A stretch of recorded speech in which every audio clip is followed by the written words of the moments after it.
going to the doctor with the same issue over and over again and never getting any relief?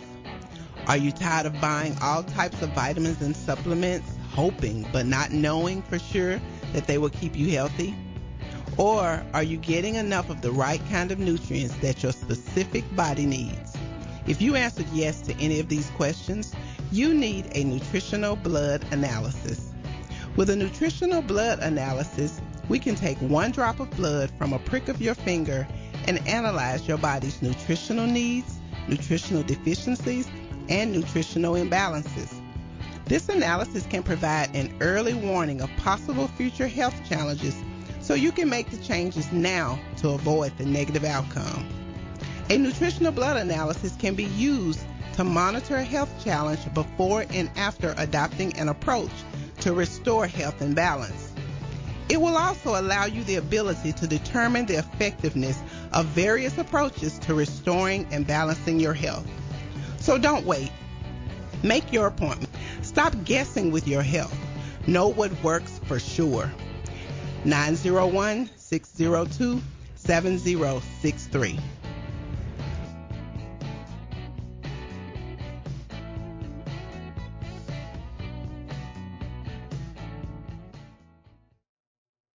Graphics Printing, located at 890 East Range Road in Memphis, a complete print shop for all your printing needs. They do it all: color copies, resumes, funeral programs, rubber stamps, full-color business cards, wedding and graduation invitations, and more. 30-plus years of quality work and service. They're open Monday through Friday from 8 a.m. to 5:30 p.m., located at 890 East Range Road in Memphis, Tennessee, 901-345-9294. Graphics Printing. CJ Used Appliances, located at 3530 Jackson Avenue here in Memphis, Tennessee. Call them at 901-487-7882. CJ Used Appliances have the best prices in town. Sales and service, heating and air. Also the best appliances you'll find anywhere in the Mid-South. Refrigerators, microwave stoves, washers and dryers, deep freezers, dishwashers, whatever you need in used appliances. And folks, I'm telling you, they're the best used appliances anywhere you'll find. That's CJ Used Appliances, 3530 Jackson Avenue. All appliances come with warranty. You can call them at 901-487-7882. Again, 901-487-7882. CJ Used Appliances. C&S Motors Auto Sales, located at 2508 Summer Avenue, here in Memphis, Tennessee. Call them at 901-323-8778. C&S Motors Auto Sales has been around since 1984. Go by and see Chris today for some of the best pre-owned and used vehicles in the city. They have SUVs, minivans, cars, trucks, whatever you're looking for in pre-owned used vehicles. Hey, you can find it right there at C&S Motors Auto Sales. See Chris since 1984. They will treat you right. Call them at 901-323-8778. That's 901-323-8778, 2508 Summer Avenue, C&S Motors Auto Sales.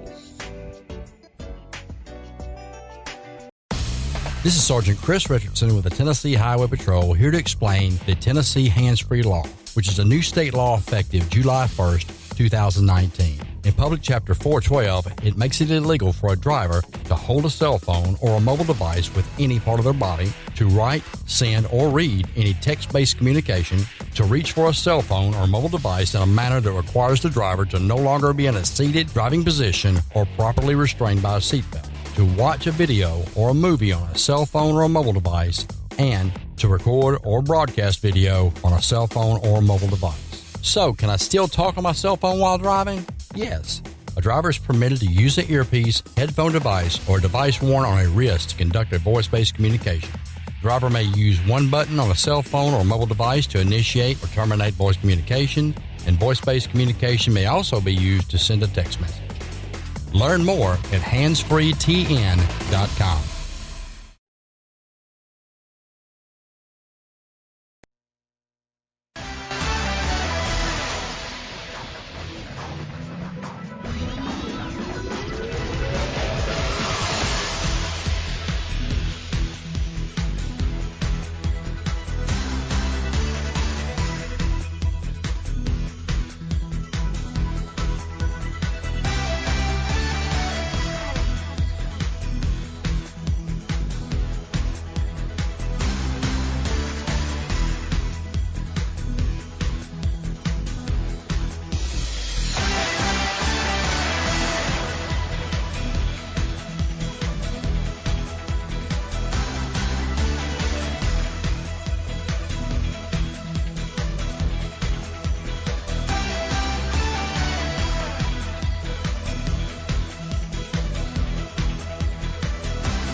It's beautiful. But I will call you back. Love y'all guys. Bye-bye. Hey, we appreciate it, Ray. Thanks, Ray. All right. Yep. Yeah, 901-213-6020. Again, the number to call is 901-213-6020.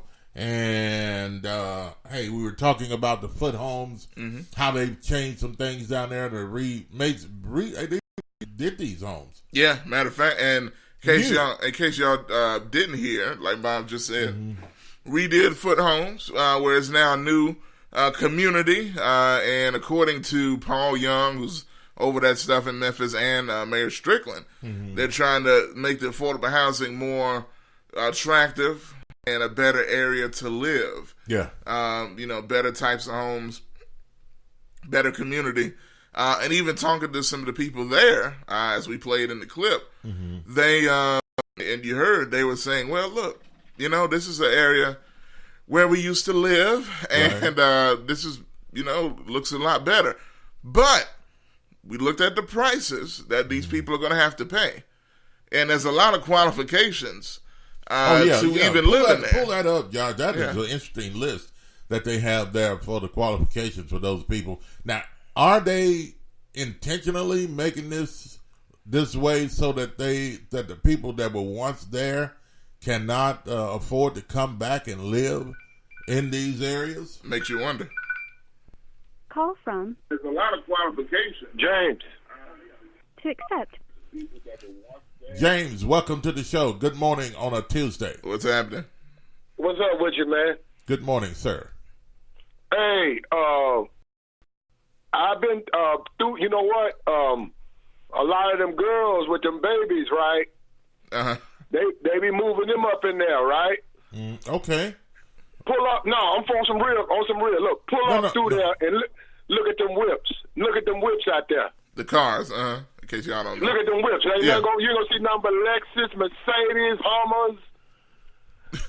Brothers be out there, man. You know what I'm saying? Brothers be on them girls out there, bro. Okay. But those type of people, I mean, will they be able to afford these new homes community that are there now? Or do you think the city planned it this way to run those people out so that they won't have to, that they can clean up that community or whatever they're trying to do here? Because the way they made the pricing of these homes, 1 bedroom, 1 bath at $1,100 a month, and $1,100 security deposit and application fee and all the other stuff, Well, you got a Section 8. All them, that's Section 8 out there. Well, that's what I was wondering. I was wondering if they're giving vouchers, those Section 8. If they are, then they're allowing the same people back into the community. Is it really helping, or is it really making it worse to build the new houses and then put the same people back there? Because sometimes, I mean, it's the people, not the housing. The housing, all they do is just stand there. Bob, they got money. I'm just saying, like, I know they ain't gonna pay no $1,100. I can tell you that up front. None of them. Okay.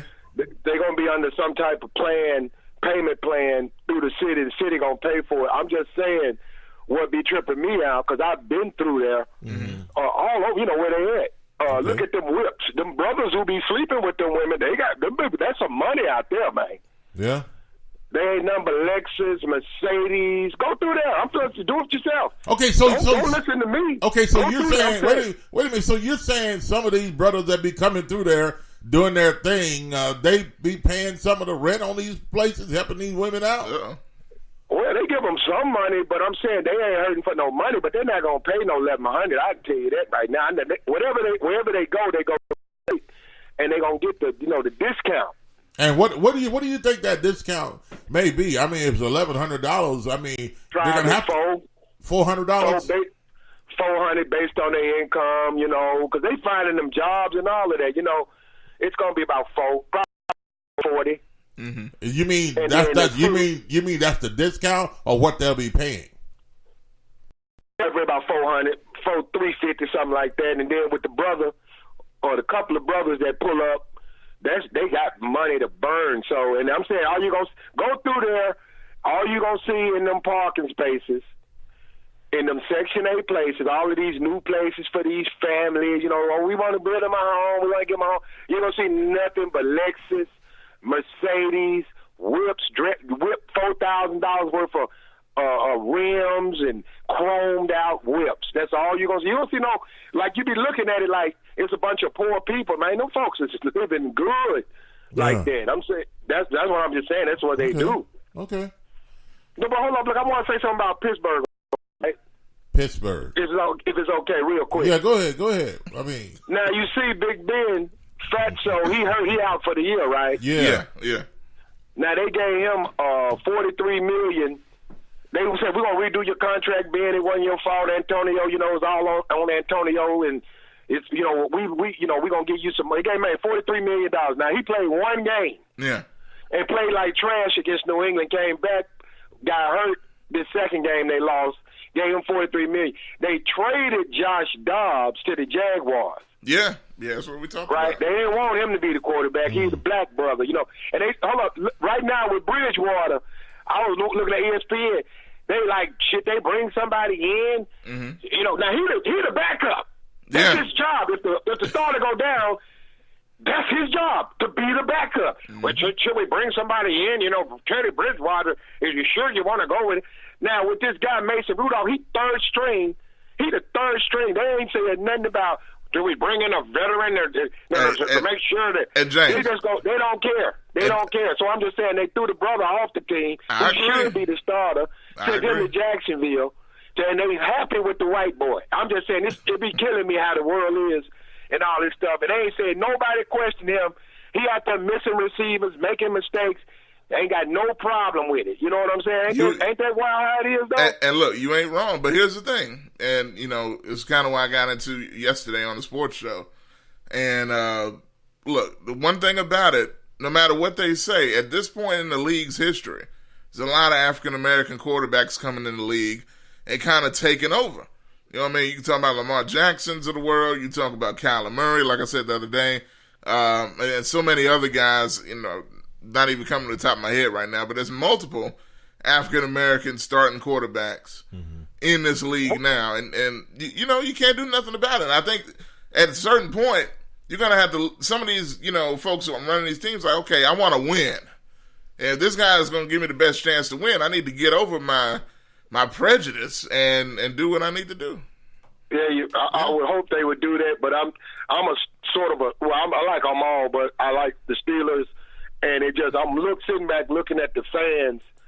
They ate Josh Dobbs up. Anytime you make a mistake, he didn't want, and now they traded him, and Mason making worse mistakes. Them same people, man. He's a good player. Give him a chance. Let him learn. It's a trip, man. I feel you, James. I feel you. All right, man. Hey, Appreciate James, it, man. thanks for the call. Hey, Bob, on some real though, I know you the religious man. I ain't trying to disrespect you. But, Bob, I'm trying to get up in one of them spots with them Hummers, man. I'm trying to get at them girls. You trying to move the foot park? Don't do that. Come on. James, you gonna see my little Pinto parked out there. do they make those anymore? I don't know. I got one though. Okay, James. Right. Appreciate you, man. Thanks for the call. All right, man. All right. 901-213-6020. Yes. It's funny. I'm looking at Greg. He left a comment on Spreaker, and I'm just seeing he put it on Facebook as well. He said, people still say whips. And I ain't heard that term in so long. That's why I knew I had to translate for some of y'all. It's like, what's a whip? All these whips, are they whipping the people at Foot Park? No. These are cars. That's an old term for a car. So, but anyway, man, I know we were talking about that. But look, here's the thing. We were talking about Foot Park, right? Yeah. And all the stuff going on. Foot Homes, yeah. Yeah, well, formerly, it's called Foot Park now. Okay. And I just noticed looking at the flyer that we were talking about. So it's at South City is the name of the place now. Yeah. It's 490 Ratliff Lane, 101 in Memphis, Tennessee, 38126. Here is the letter that they got that they were passing out down there. We are pleased that you are interested. If you're interested, you get this flyer. And living at Foot Park and South City Apartments during the application process, The following requirements are involved. So if you are considering living there, this is what you need to listen to. 1, your income will be verified, meaning, and the total household income must be 2.5 times the rent. Yeah. 2.5 times the rent. That's number 1. Whoa. I mean, are you talking about the security? Or are you talking about what they have to make? What they have to make is an income. Okay, what you have to make is, let's say you're renting an apartment, 1 bedroom, 1 bath. It's really $10.99. Well, you said $1,100. Yeah, $1,100 a month, 1 bedroom, 1 bath, and that's the least. So you have to make about $2,800 a month to move into that 1 bedroom, 1 bath, which your rent will be $1,100 a month. Yes. So that has to be the total household income. Yeah. And it can't be too many in the household. Well, I mean, you only have one bedroom and 1 bathroom. So what a way with words. Yeah. Also, a credential background check will be performed on all persons over the age of 18. That's normal. Yeah, criminal background check. Credit and criminal, yeah. Also, the security deposit is equal to 1 month's rent. Okay. So a month's rent is the security deposit. Also, non-refundable pet fee. Non-refundable pet fee of $250 is required for a pet. Now, I guess if you got 2 pets, then it's going to be another $250 requirement. Probably. So that's $500 just to get 2 pets into an apartment. So, but then they have to be a certain weight. There's a maximum weight restriction of 25 pounds. Yeah. And that's pretty big. Yeah. Isn't that pretty big? 25 pounds. It sounds like it's pretty big. I guess. I don't know. Fully grown is what they say. Yeah. And a maximum of 2 pets per household. There's also breed restrictions. So I'm curious about these breed restrictions. They going real deep. You can't mix these 2 dogs together. You can't have a bloodhound. Okay. All right. German Shepherd. You have to have a poodle or a Chihuahua. Chihuahua. Yeah. But now, and the most important part, here are the prices, right? 1 bedroom, 1 bath at the new Foot Park at South City. 1 bedroom, 1 bath, 688 square feet. Wow, that's small. That's very small. $1,999. A 2 bedroom, 1 bath, which is 911 square feet, is $1,182 a month. 2 bedroom, 1.5 bath townhouse, 961 square feet, $1,325. 3 bedroom, 2 bath, which is $1,260 square feet. That is small. Oh, these are tiny apartments. $1,450. Yeah. And the biggest one is a 3 bedroom, 2.5 bath townhouse, 1,274 square feet. That's still small. Is $1,550. I mean, when you're talking about size and square footage, I mean, you have to get up around. To have a little room to move around, you have to get up somewhere at least. Well, it all depends. Yeah. If you got 1 person living in a 1 bedroom, if it's 600 and something square feet, I mean, to me, that's still small for 1 person, man. It's just like a matchbox. Yeah, it really is. But to really get into something where you can move around, you're talking at least 1,700 square feet. And feel comfortable. So that's just me. At least that. Yeah, you would think. But, I mean, are apartments usually that big? I mean, I don't even know. Well, there are some apartments that are that big, but then when you get to that, too, then you're talking about more money.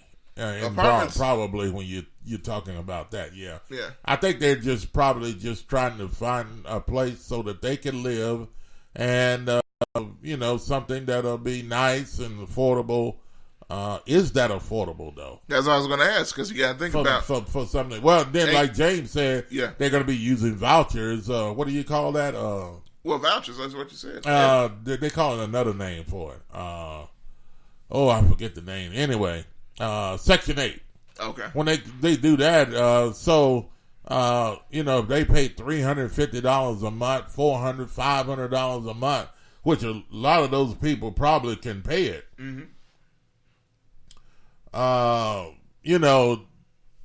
that's making it affordable for the same kind of people. Now listen, I'm not trying to run these people what are you going to do with them?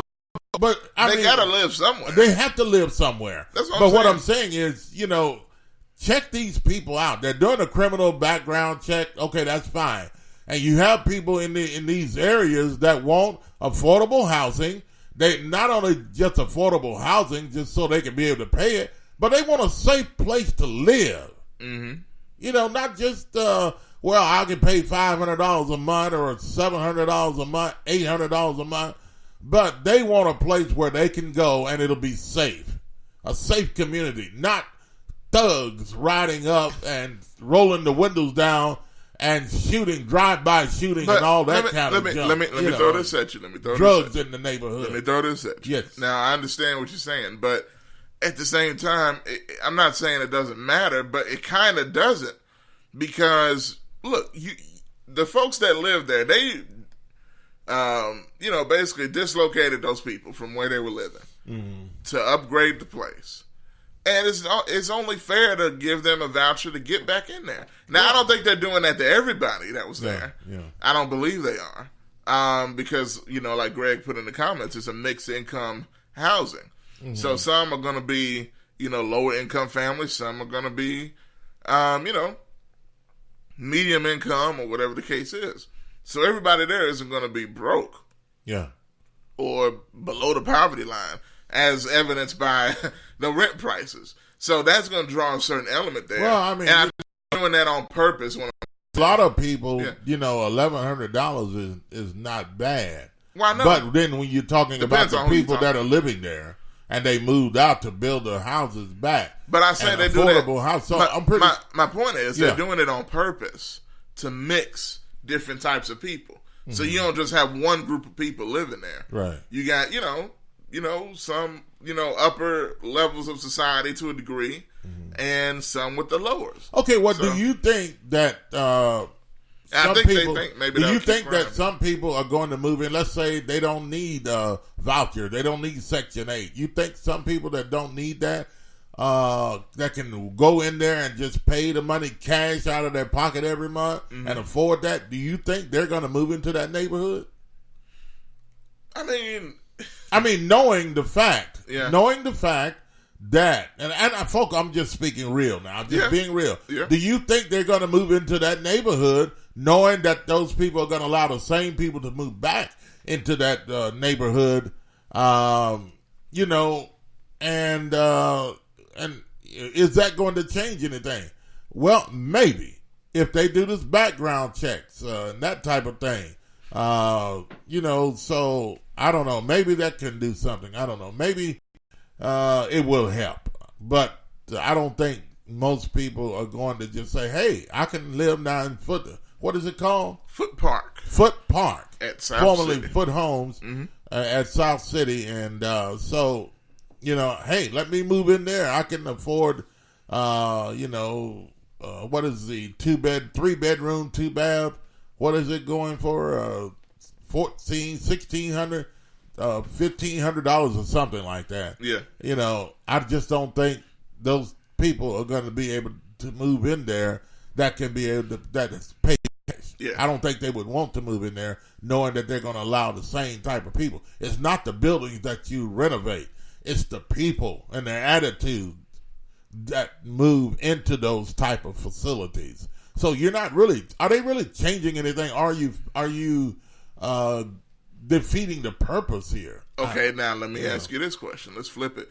Before we move to the next topic, because I definitely want to get to that too here in a minute. Mm-hmm. But as far as Jim Strickland goes, do you guys think, not just us, but y'all watching and listening, how do you feel about him doing something like this? Do you feel like he's trying to change the perception of himself in instances like this? Or can this legitimately be called gentrification? Because I've seen that on social media.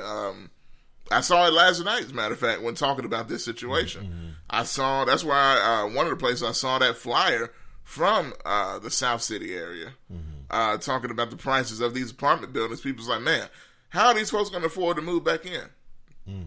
Y'all know what this is. They ain't, this is gentrification. Is that fair to say that this is part of that? Yeah. Trying to, exterminate or move out. I'll put it that way. I won't say exterminate, but to push out a certain element of people and move in another certain element of people. And is that a bad thing to do? Yeah. Is that really bad, or is it a good thing?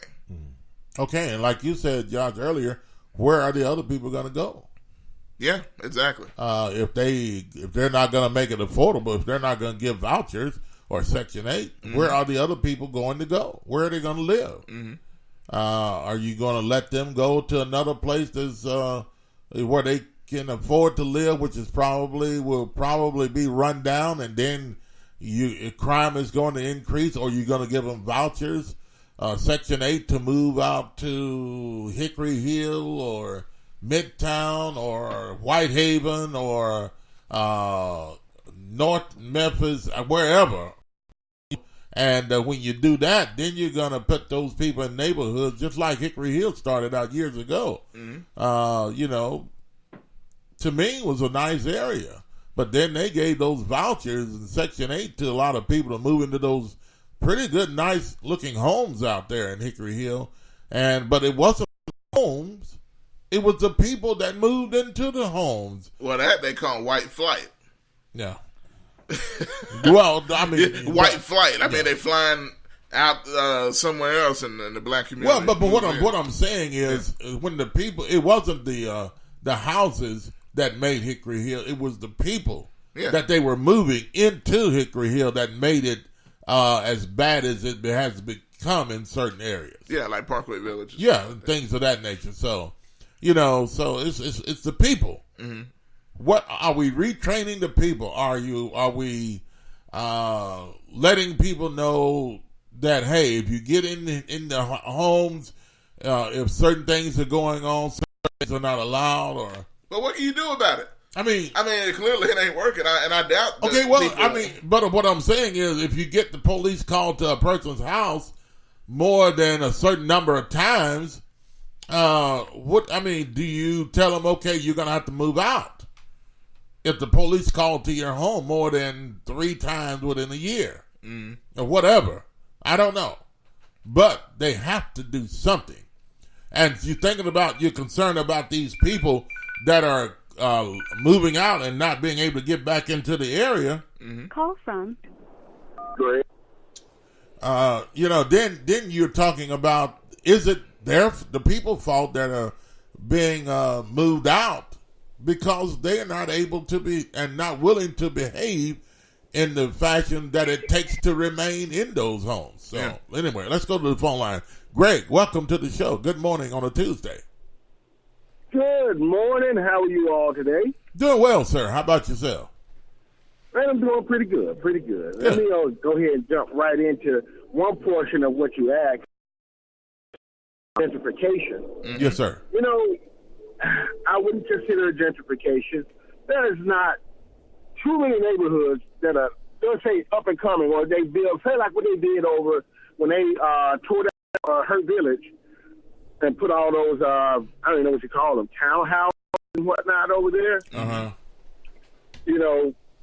So a lot of those people did not move back to those areas, Okay. Now, if you ask me, houses that size and like the one that just made in what's it called?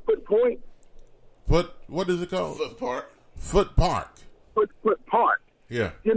For me, those prices are outrageous simply because of the size of the houses. Yeah. But those are tiny houses too. Look at the size of the houses. Well, that's a specific type, and it's not black or white. It's the size of the family. That's what their target is. Mm-hmm. It's not a it's not a point of fact of black or white target size that they're going for.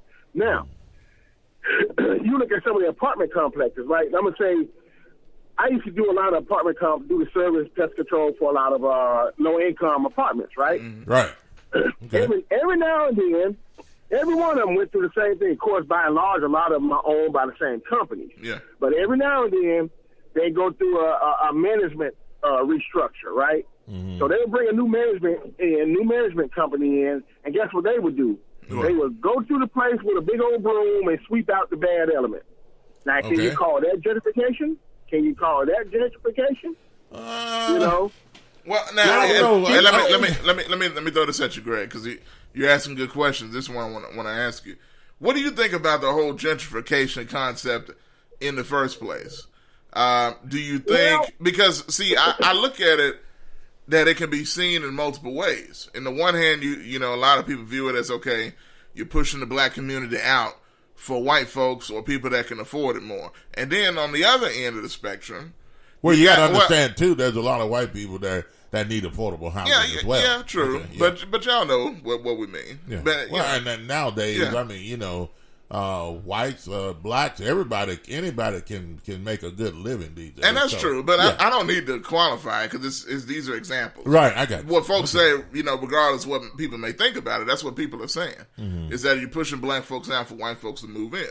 And on one end. And then on the other end of the spectrum, you got folks like Jim Strickland saying the reason why we're doing this is to improve those communities.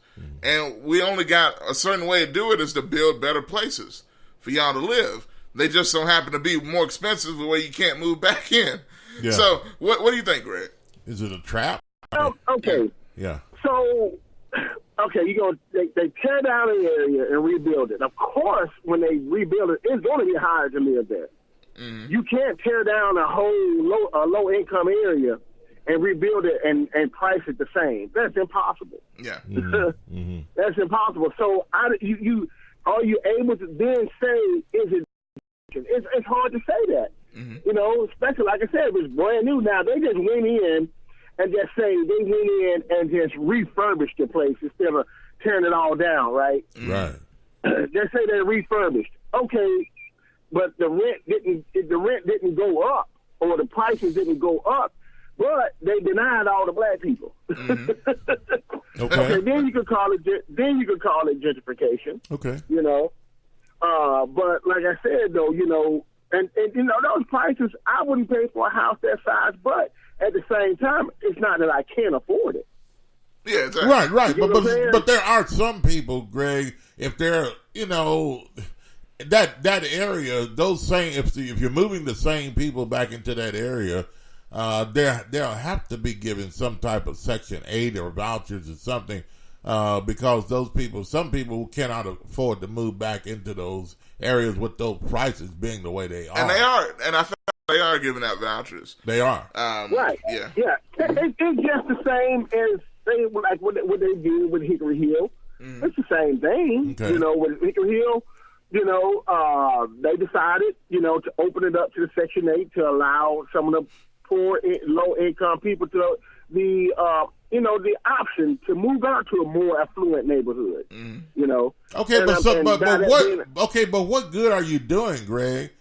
What purpose are you trying? What goal are they trying to reach then? By letting these people move back into the area and giving them vouchers, Section 8. And all of that, and you have you have the same people moving back into these areas. I mean, it's not the houses that they build are doing anything. They're just sitting there. But it's the people that you put in those houses with their attitudes, their character, and all this other type of thing. And they let anybody come in, and then there goes the neighborhood. What they used to say, and all that. Well, Bob, they have to give the people the opportunity. Yeah, I understand. I mean, I do. Yeah, they have to. Well, it's just like as I was saying about the apartment complexes, right? Yeah. They'll go in, they'll run all the bad element out, right? Okay. They'll run out because that's what they want to get all the bad people out, you know, being more stringent on their rules, right? Or even start enforcing the rules that they had in place. Okay. Even with the places like the Foot Park, you know, they put more stringent measures that would allow or not allow the same people back in. Say the people that were living there, you know, one house, right? The house, husband and wife, or just a single parent home, but the parent has a felony or two. Well, they can't come back and live over there now. Okay. You know, and they've done what they needed to do, but they still have to afford them the opportunity to at least apply. Now, you had a low-income single parent staying there, but they can afford to live there and pass all the requirements. They have no choice but to let them move back over there. If they pass all their requirements. Well, why would they want to move in anyway if they don't need any vouchers? Well, I mean, it's a nice area, though. Yeah, but then knowing that, okay, let's say like Hickory Hill, you have people that were moving in there with Section 8 vouchers and that type of thing. They were moving in the neighborhood.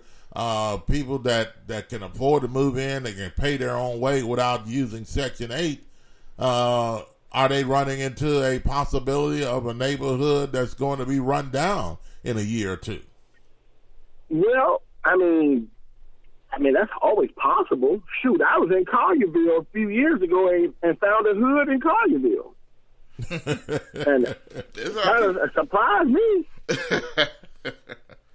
I didn't know Collierville had a hood. I think that's going to be anywhere you go. But, you search hard enough. I guess the point I'm trying to say is if those people can afford it, then, and they're giving Section 8, then you're allowing the same people to move back in the neighborhood. But, I guess by the people have the feel of new housing, the neighborhood looks better. They feel that, okay, the city's concerned about them or somebody's concerned about them. Maybe that'll give them a new outlook on life and change their attitudes about the way they see and view things, and that they'll try to keep their neighborhood safe. Maybe that's a possibility. Maybe that can change people. Well, my thought pattern would be, the bad element, okay, the thing about criminals, they don't want to be seen. They just want to blend in and do their dirt, right? Yeah. Without nobody watching. So you get a brand new, place like that with a new car smell on it, they would think that the bad element wouldn't come back, not immediately anyway, because the eyeballs are on the whole place now. And you would think that the neighbors, everybody now be doing their part, That's the way I would think about it anyway, Okay. I think it's a good thing, unfortunately, it's going to be some people left behind. Anytime you go into a new endeavor, whatever it is, some people are going to be left behind. Yeah. It's just that simple, Yeah. Well, but like I said, they as long as they're doing their part legally to give people the opportunity, ain't much people can say, Right. Well, ain't much people can say. And if they tear it up and run it down, the city or the people can't say, they can't say that, the city and other people that concerned and, didn't give them an opportunity to try to clean up their neighborhood. Well, that can be said too. Yeah. Well, that can be said too. Anyway. Great. All right, fellas, well, I got to run, man. Hey, we appreciate the call, and don't run too much out there. It's going to get hot. So plus, we got another... Try to ride around a little bit. Plus, we got another interesting topic you're going to want to hit up on. All right. I'm going to keep listening in, man. Cool, man. Appreciate it. We appreciate you as always, man. Thanks for the call. All right, man. I'm sitting. I'm in my work whip right now too. So Oh man, early 2000s. Yeah. All right. I'll holler at y'all later, man. Yeah. Okay, thanks for the call. All right, 901-213-6020 if you want to call in and chime on what we're talking about. Foot Homes, Foot Park. Is that what it's called? Yeah, Foot Park now. Yes, Foot Park. New name. The new name, new look. New attitude. New attitude. You have people that are volunteering. And they're still working on some things. Yeah, there's still more. They're putting up more homes. More homes to be new phases of it, I guess, to make the place much better looking and that type of thing. And a good thing. I think that's a good thing. And like I said, hopefully the people that are allowed to move in, they pay their vouchers. They give them vouchers, Section 8. Of course, they're not going to have to pay $1,100 a month for a 1-bedroom, 1-bath. They'll probably pay $450, $500. I don't know. Maybe I'm making it too low, but they'll end up having to pay that, which is affordable then. Then I don't know. But will it change anything? Will it change the attitude of the people? I tell you what, Josh, let's take a break right here, and we come back. We're gonna dive off into our next topic, but yet you're still able to call in and talk on this topic as well if you get a chance to call in. 901-213-6020. Yes, is the number to call, and 75 degrees to start your day under a mostly sunny sky. And hey, it's gonna be a lovely day. Yes, it is. And we're after this with starting a new topic and taking your phone calls and your comments on Facebook and on Spreaker. Spreaker. It's a free download on your mobile devices, all your computers. That's right. And you can listen to us there. As you download it, search TalkBackLive, one word all together, TalkBackLive, and then click follow. And anytime we come on any of our shows, new shows we have on our station here, you'll be notified that, hey, we're on, and you can join us on Spreaker, Facebook, wherever we are. That's it. Spotify. Well, yeah, now, just those. Those. Okay. Just those. All right. Yeah. We'll be back after this. You're listening to Talk Back Live with Bob. And Josh. 8:59, 59 minutes past the hour, 8 o'clock Central Time, and a very pleasant good morning to you.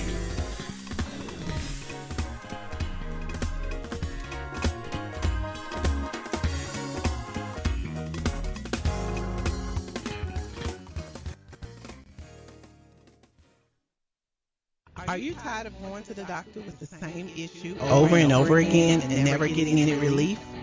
Are you tired of buying all types of vitamins and supplements, hoping but not knowing for sure that they will keep you healthy?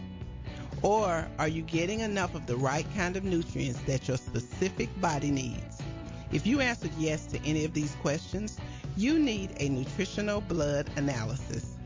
With a nutritional blood analysis, we can take one drop of blood from a prick of your finger and analyze your body's nutritional needs, nutritional deficiencies, and nutritional imbalances. This analysis can provide an early warning of possible future health challenges so you can make the changes now to avoid the negative outcome. A nutritional blood analysis can be used to monitor a health challenge before and after adopting an approach to restore health and balance. It will also allow you the ability to determine the effectiveness of various approaches to restoring and balancing your health. So don't wait. Make your appointment. Stop guessing with your health. Know what works for sure. 901-602-7063.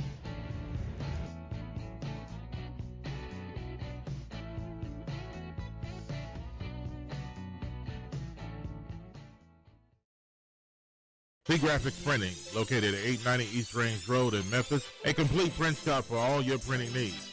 They do it all: color copies, resumes, funeral programs, rubber stamps, full-color business cards, wedding and graduation invitations, and more.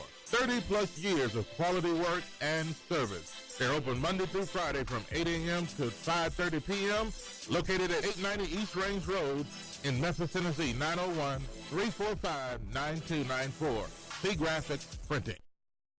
CJ Used Appliances, located at 3530 Jackson Avenue here in Memphis, Tennessee. Call them at 901-487-7882. CJ Used Appliances have the best prices in town, sales and service, heating and air. Also the best appliances you'll find anywhere in the Mid-South. Refrigerators, microwave stoves, washers and dryers, deep freezers, dishwashers, whatever you need in used appliances. And folks, I'll tell you, they're the best used appliances anywhere you'll find. That's CJ Used Appliances, 3530 Jackson Avenue. All appliances come with warranty. You can call them at 901-487-7882. Again, 901-487-7882. CJ Used Appliances.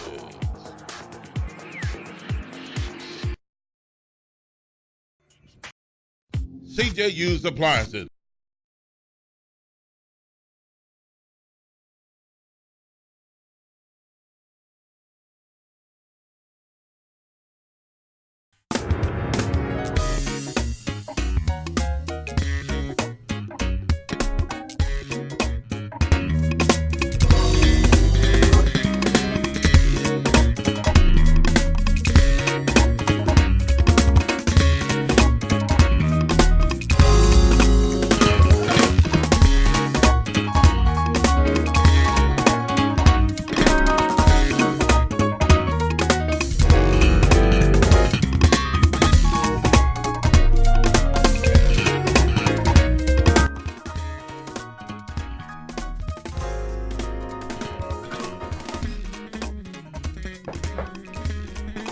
All right, and welcome back to the show, Talk Back Live with Bob and Josh. And it is now 9:04, 4 minutes past the hour of 9 o'clock Central Time. And a very pleasant good morning to you on a Tuesday morning. And to start your day off at 75 degrees under a mostly sunny sky. It's going to be a hot day today. Yes, it's going to be very, very hot. So, whatever you're doing today, drink plenty of fluid, and also stay hydrated. Yes, that's the same thing. But if you're working outside, please find a point of your work or whatever you're doing outside today in the heat. If you're working out there, find a point where you take a break, get in the shade, get in the air conditioner. Absolutely. Yes, something today. So, but hey, take care of yourselves while you're out there today. 901-213-6020. And talking about Tamara Henderson's nutritional blood analysis, you can go by and see Tamara today. Well, I'll tell you what, before you go, you need to call her at 901-602-7063. Tamara Henderson nutritional blood analysis, folks. You know, sometimes you have to wait for your appointment to go to the doctor or go get a blood test. And then when they take the blood from you, they only, look at certain things. But when you go see Tamara Henderson's and her nutritional blood analysis, she'll take one drop of blood. That's right. Only one drop of blood from your finger. And she'll analyze it under her microscope and the high definition screen and that type of thing. So she'll be able to tell you and show you what's going on in your blood. So you need to go by and see it today or call her, make an appointment, and she'll be glad to set you up as where you can come in and you say, hey, something's going on with me. I don't feel good. I'm not eating well. It's hard to lose weight or whatever the other things are, to do. So, hey, it's been difficult and I'm just not feeling well. I'm dragging or whatever. You need to go and call her today, 901-602-7063, and she'll be able to determine what's going on with you in your blood, and she'll explain it all to you, show it on high definition screen, and you'll be able to take care of business there and know what's going on with you in your body. Do it today. Tamara Henderson nutritional blood analysis, and the website is bloodislifecenter.com. That's bloodislifecenter.com. All right. And welcome back to the show. Yes, sir. And our topic we were talking about, Foot Homes, has the change that they've done there. Is it for the better or for the worse? And people have different opinions on that. Josh, you want to read some of the comments that have come in, the ones that you still have there? And our phone line is open as well. You have comments on this, and we're going to get into our other topic in just a second here. Absolutely. Yes. Couple here that came in. Let's see. Riddell's talking about 25 pounds. Nope. And that was in reference to the pets. That's pretty big. He says probably referencing pit bulls. And Riddell also says, for $1,100, I want space. I don't want no little bit of spot. I want space. Well, $1,100, what was that? That was like 695 square feet or something like that? 619, I believe. 619 square feet. Man, that's a matchbox. Yeah, 1 bedroom, 1 bath. But, hey, to make it affordable, then $1,100, it starts at $1,100, they say, but they have all that kind of stuff to help people out. It's better than zero. Mm-hmm. All right. Josh. And also, last one, he said, yes, they will, Bob, but still it starts to look a certain way in the area. I'm guessing it's talking about the area of Foot Homes, that is. And that was from Greg. Yeah. I guess, some people move in and, and all of a sudden, the area begins to change. The houses begin to look different. People just run down neighborhoods, but you have to give people an opportunity Greg said also, and I agree, you have to give them opportunity to make a change. So what they've done at Foot Park, it used to be Foot Homes, is doing things now to make a change for the community, for the neighborhood. And hey, 901-213-6020 is the number to call. Josh, in other news, black pastors are under attack for supporting Jim Strickland? Yeah. Black pastors are under attack? What is going on with this? Well, it's a very interesting situation. I'm trying to see how to go at it. So, and some of y'all have seen this on social media. You've heard about it on different shows, things of that nature, where a lot of black pastors are getting criticism, specifically in the Memphis area, for supporting Jim Strickland. Some people in the black community feel that this is betrayal to Willie Harrington. That's betraying your community because people feel Jim Strickland hasn't done anything for the black community, and for you to, for them to support Jim Strickland in the fashion that they have. So, that's caused some division amongst some people. And some notable pastors, as a matter of fact, are supporting Jim Strickland. Black pastors, as well in Memphis, saying that they really honestly feel that he is the best candidate to continue what they're doing. They feel that he's doing a good job making progress in the things that they want to see advance in their communities. Well, you got some pastors, black pastors are under attack for supporting Jim Strickland, which is a white man. Yeah. Are they under attack just because he's white? I mean, or is it, for whatever reason, whatever other reason, I don't know. But, the black pastors are under attack, and, we got one pastor, we're going to hear from him in just a second here. Yeah. Pastor Brandon Porter, he left a video on Facebook, and we're going to play part of that and hear from him and what he thinks is going on. And some people have contacted him, and people have said some things about him, and he wants to tell you how you can get hold of him if you got something to say. And I don't blame him. Yeah, I mean, to be honest. Pastor Brandon Porter's been around for a long time, and good, decent guy. Well, let's take a listen. Do we have it ready to go? Yeah. Let's take a listen to what Pastor Brandon Porter said. We can go ahead to the phone lines. Let's go to the phone lines first. And go ahead. This is our final attempt to reach. Okay. Well, I mean, you could tell that wasn't. Never had that number called me. Who is that? Well, who cares? Anyway. During my show. Telemarketer, I guess. But anyway. All right, 901-213-6020, and we were talking about Pastor Brandon Porter. Bishop Brandon Porter. Yes, and the video's ready to go. And we're ready to go with it. Take a listen to what he has to say concerning black pastors under attack by the community.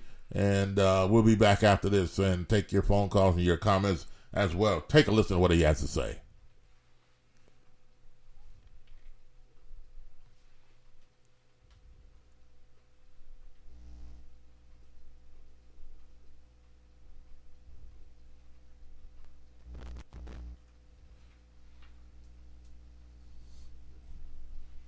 I can vote for whoever.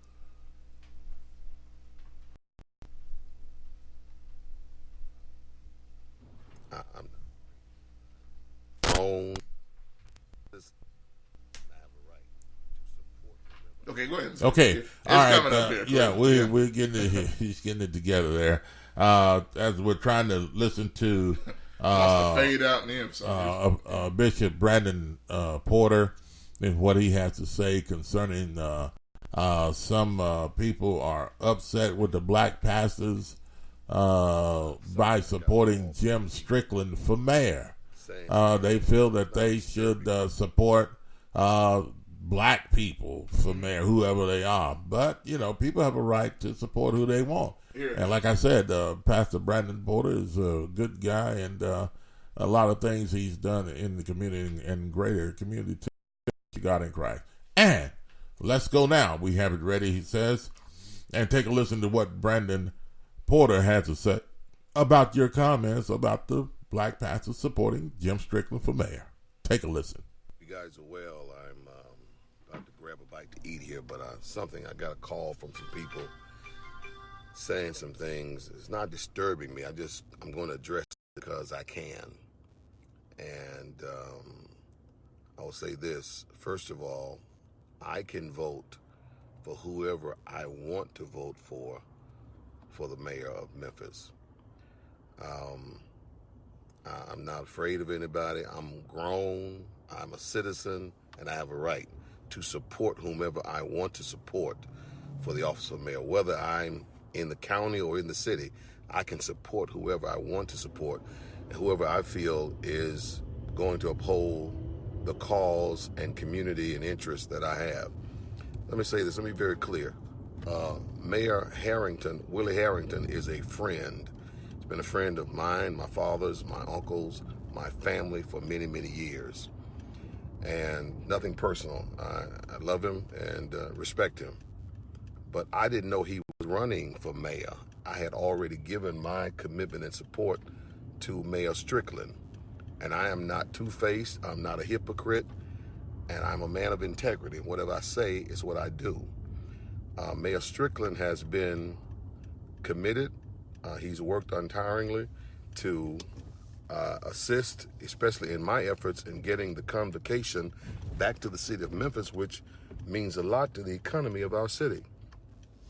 Remember, the Church of God in Christ left Memphis under black administration. It's not about color, it's about accommodations. Who's going to, and I know it's not the fault necessarily of the city officials, I'm just saying it is what it is.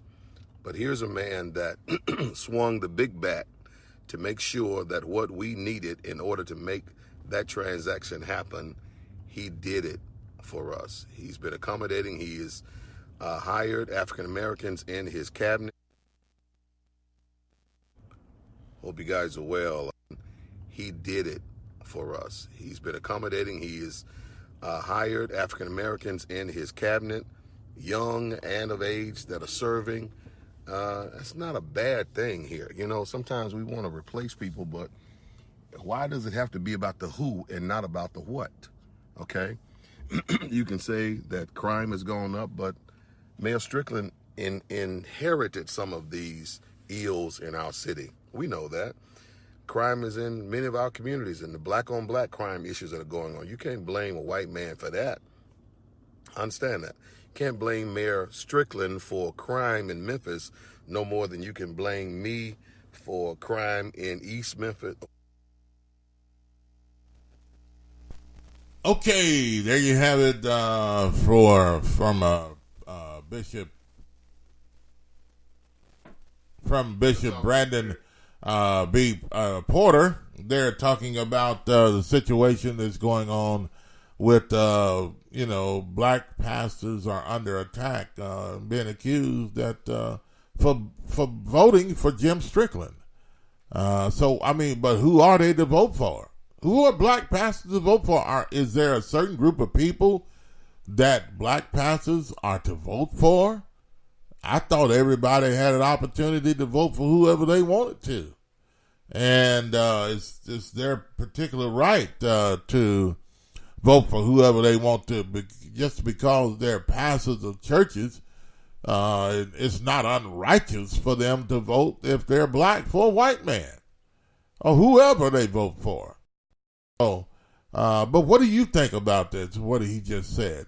And some of the things he said, Josh, he said, he came on, he said, Bishop Brandon Porter says, I can vote for whoever I want.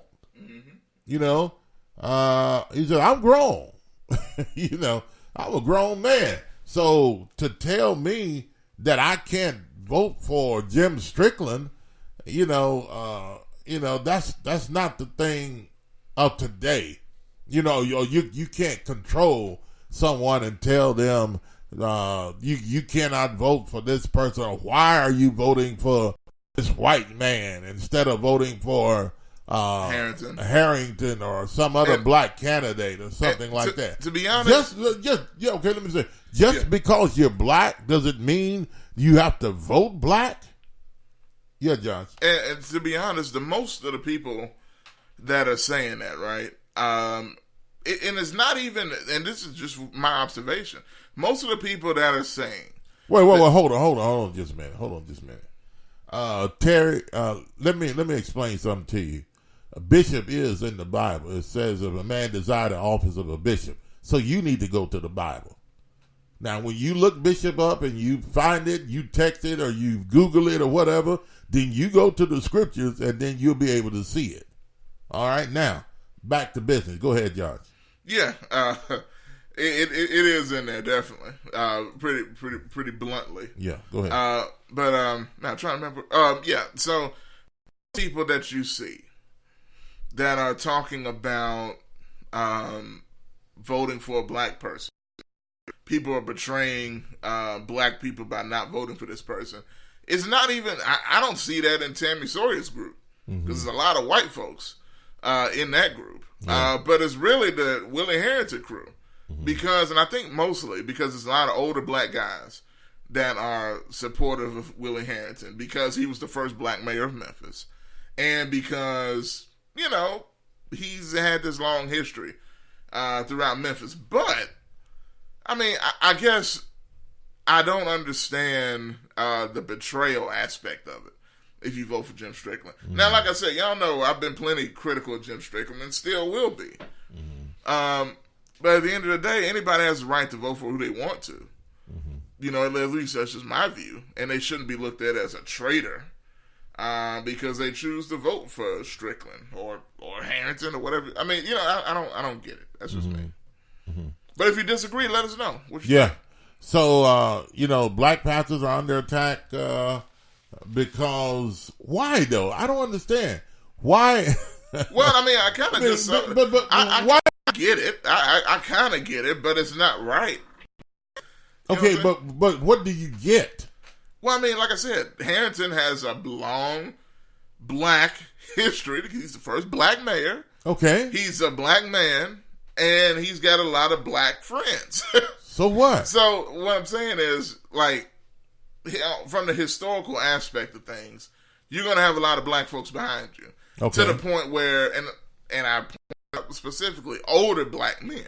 And those older black men are so loyal to Harrington that they feel anything else is betrayal. I have no problem with that, and they're voting for on the notion of I can vote for whoever I want to vote for, right? Yeah, because they want to support Harrington. Yeah, that's fine. But if you're like Bishop Brandon Porter, what he just said, you know, people are the pastors are under attack. Black pastors are under attack for supporting a white man. I mean, they have the right to vote for whoever they want as well.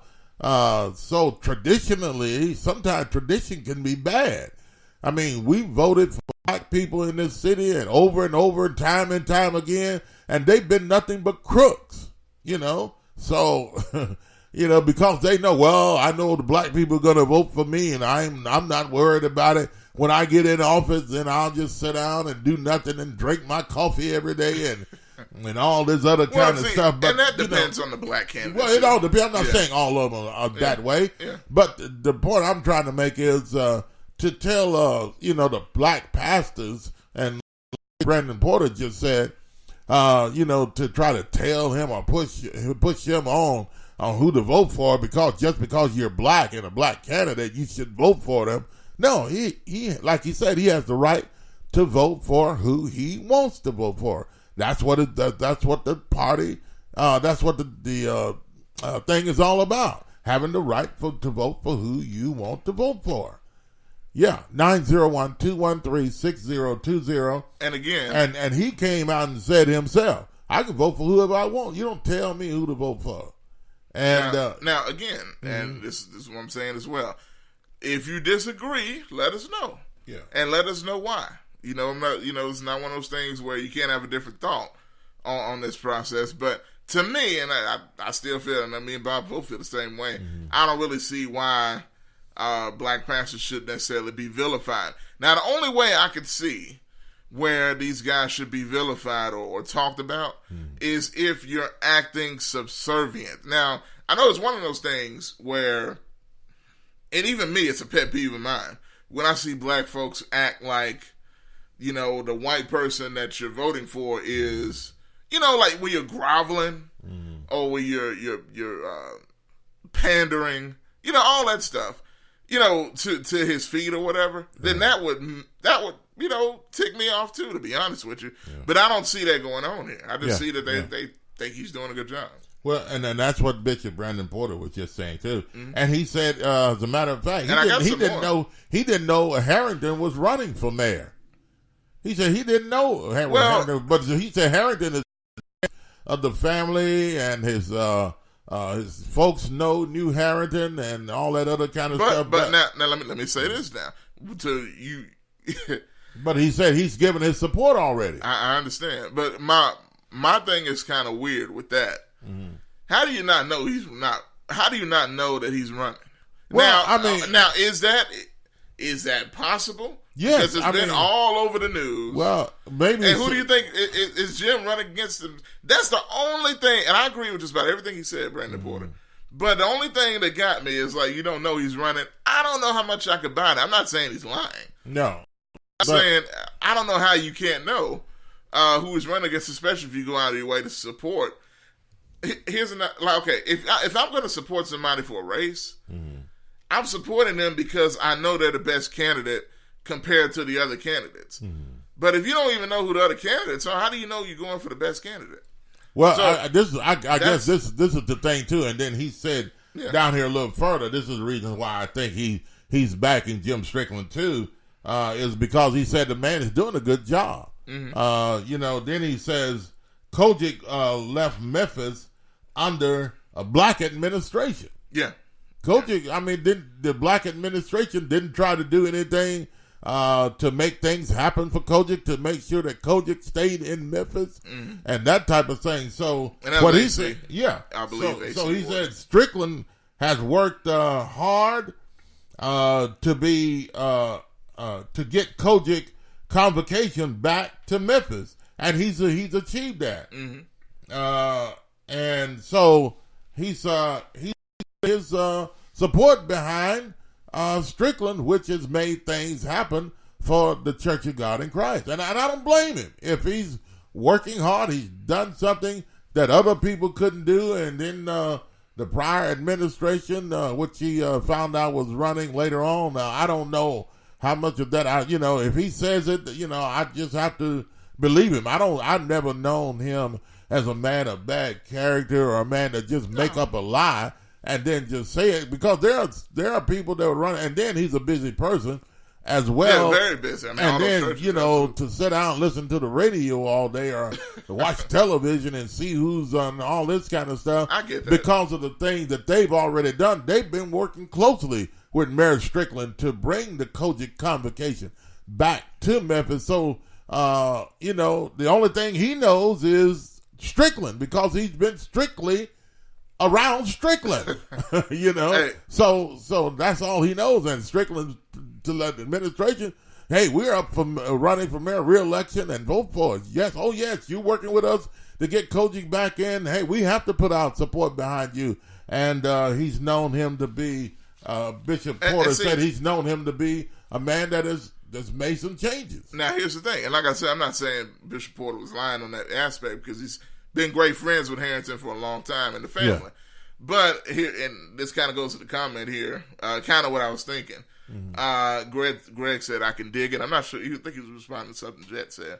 But Jet comments later, then went on to promote all of Strickland's great work over Harrington's. So he just likes Strickland. Just say it, man. And that's kind of what I'm like. I don't have a problem with Brandon Porter liking Strickland. I feel like when you're friends with somebody and you're supporting somebody else, sometimes you feel a little guilty. You want to say, well, I didn't really know, Look, if you just support Strickland, just say it. You ain't got to, qualify. You really don't need to give a reason. Well, yes, you do. With Negroes, you have to give a reason. And I'm just being blunt now. I'm just being straight up front. You're not just going to say, I'm just going to support someone as a black pastor and leader in the city and without giving a reason why. People are not just going to accept that, especially if they're saying and they're attacking black pastors for supporting Jim Strickland already. So absolutely, he was backed in a corner. He had to come out and say why, in a sense, why he's supporting Jim Strickland. And number one, I would support a mayor too like that if he's bringing the Kojic convocation back to Memphis. That's a big deal. He's worked hard with them untiringly, in and out and day after day, weekend, whatever it took for them to get that convocation back to the city. Do you mind? Yeah. There's a little bit more, and I want some of y'all to hear a little bit more of what Brandon Porter had to say after the point where I stopped it at. And once again, to remind y'all, it's not a video this time. This is an audio, so you just have to listen to what he's saying. And we'll be back in a minute. Okay, take a listen to this. In East Memphis and seeing in North Memphis. You can't blame me for that. It's just happening. People do what they want to do, and they make decisions. And however, it's not his fault, but it is his season, okay? Which means he's not to blame, but it is his responsibility to try to do things about it. And I believe he's working to make that happen. What mayor wants his city overcome with crime and violence? Nobody intentionally wants that. That's something you have to overcome, and it takes a community. It takes many of us working together to do that. So I'm told that there's been some negative talk in the social media and so on about some of the black pastors in the city, leading pastors that have gone and pledged their support to Mayor Jim Strickland. And you can't fault us for making a choice that's beneficial, not to us personally as much as to our community and our constituents and our people, our members, the city of Memphis. There are many things that we need, and it's not one man, it's many people working together. So often we get caught up on the who instead of the what. What needs to be done, not just who's going to do it, because people can make all kind of promises. I supported Mayor Harrington when he was in office for so he was there, and I heralded him as one of our favorites. I got into some tax trouble by having him in my church, having him speak. I was challenged. My 501c3 was challenged because the authorities had people scouting our churches because they knew I was an avid supporter of Mayor Harrington, and some statements he made in the pulpit regarding the election and so on. They made me fill out a 25-page letter regarding what incidents took place. And thank God we're not under that scrutiny right now. And that's surprisingly because of the administration of Donald Trump. It's kind of freed the church to be able to speak plainly, openly, and overtly about who it supports in a candidacy. So you can't blame pastors, black or white or whatever, for what they choose and who they choose to support in a political arena. It's politics. We understand that. But we're prophets. See, a politician tells you what they want to tell you for the next election. They're interested in the next election. But a prophet should be interested in the next generation. And my interest is solely, and I'm just only speaking to this, not because I have to, but because I'm a social media present person, so I'm going to make this statement. I'm not ruffled by any of this. I can care less. My comment to anyone that says anything about me in a negative sense in social media is come talk to me, okay? You got my phone number, call me. You want to talk to me, come talk to me, right? Let's man up and we can face-to-face it, and it's all good.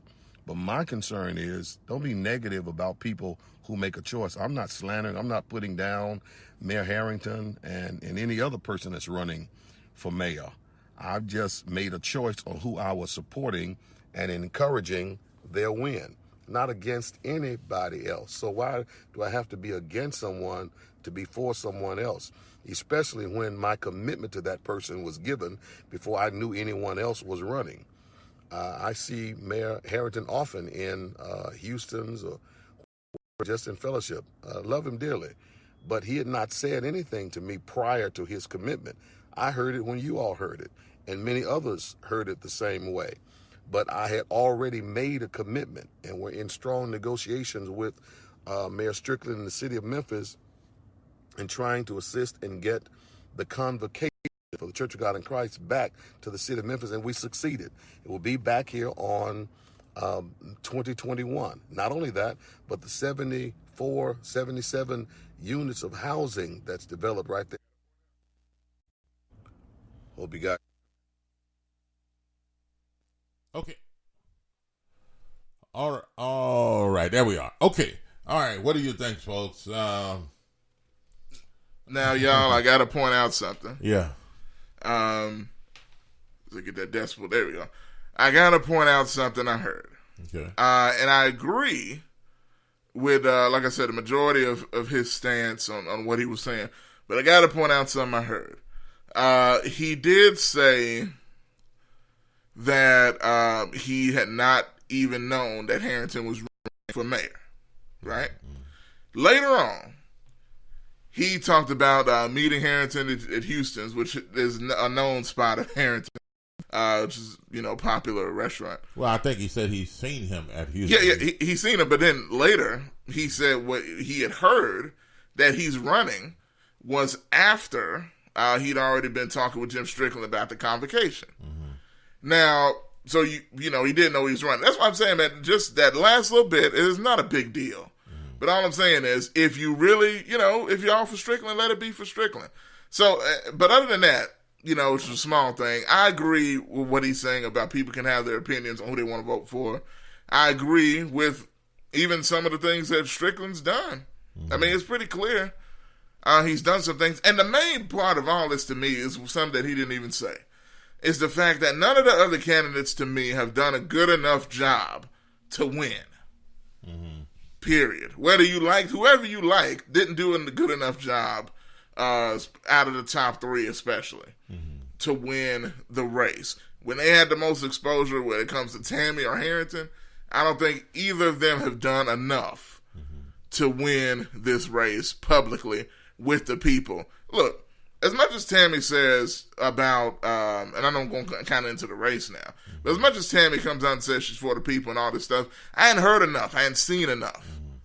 You with the county commission, I need to see a little bit more of your record there, helping the people to even consider thinking about you being the mayor of Memphis. You hadn't been in the county commission but a year, maybe a year. How about you make some change happen there? And then afterwards, see if you can make a run or something after you actually built a resume.